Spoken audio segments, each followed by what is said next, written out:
As I said earlier, like packaging makes a difference.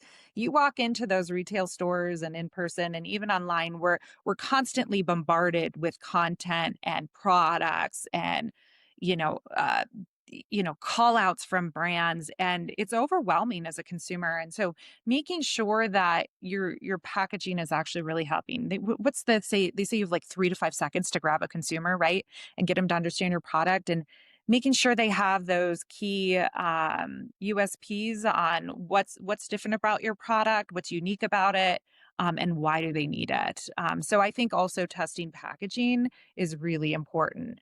Now that said, I've also tested products that have failed, which it gives really great insight into future product development. So kind of a post mortem. If something doesn't work, I think it's really important to go back and look at why.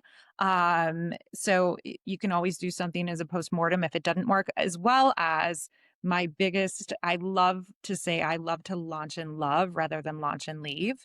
So after a product has launched, making sure you're going back and what are consumers saying about your product, because you can always improve on something, always. And so going back, whether it be reading consumer reviews, looking at return rates and that sort of thing, I think is also really helpful. Where are you finding the majority of your people that you're using to sample to get feedback on? Like, where are you finding these sample sizes?